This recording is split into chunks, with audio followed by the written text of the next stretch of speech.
David's other giant of comfort. 1 Samuel 17:20. David rose up early in the morning and left the sheep and with the keeper, and took and went as Jesse had commanded him. And he went to the trench as the hosts were going forth in the fight, and shouted for battle. He left the sheep.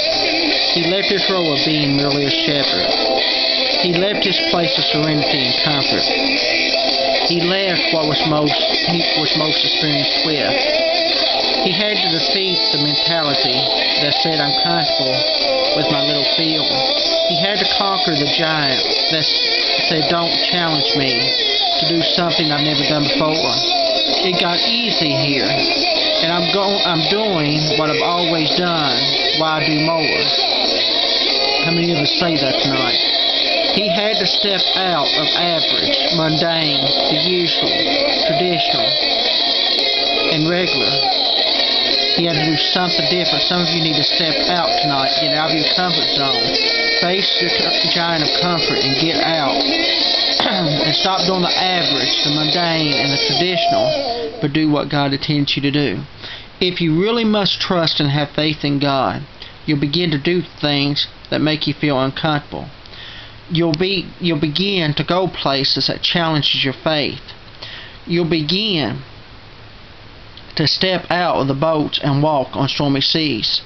When you walk by faith, it's uncomfortable. It's contrary to what the flesh tells you. You walk by faith and not by sight. The giant of fear, 1 Samuel 17:11. When Saul and all Israel heard the words of the Philistines, they were dismayed and greatly afraid. Fear sees the sickness and not the Savior. Fear sees the difficulty but not the deliverer.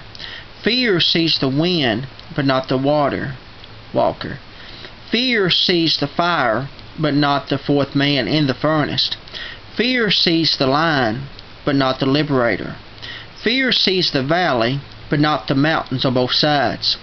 Fear sees the mean, screaming giant but not the big ugly forehead. David never digressed to the level of calling him a giant, but he labeled him an uncircumcised Philistine. You can glamorize the devil by what you call him. Oh, he's a warring lion. He's a vicious dragon, the prince of the air.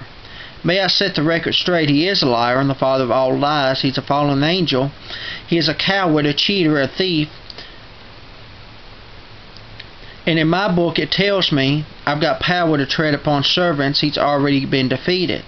Greater is he that's in me than he that's in the world.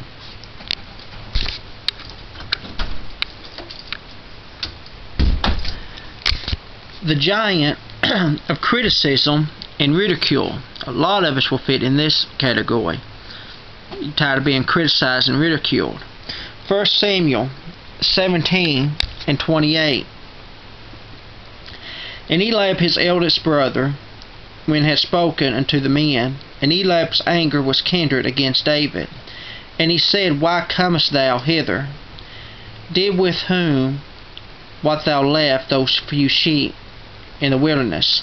I know thy pride and thy naughtiness of thine heart, for thou art come down from thou mightiest see the battle.